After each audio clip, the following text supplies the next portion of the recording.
Trust 信任係一種影響力，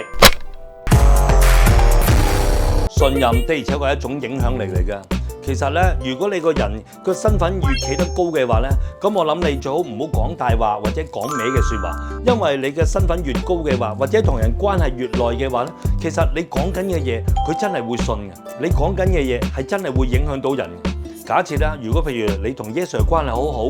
而有一個新嘅人你完全唔識，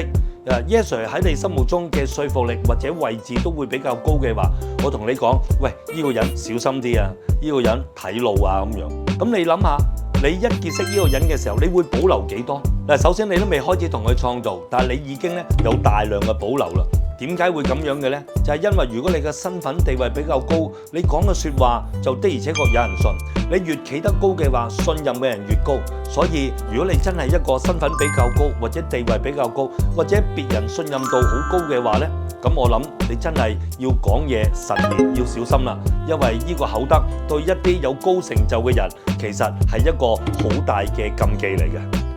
好片記得俾朋友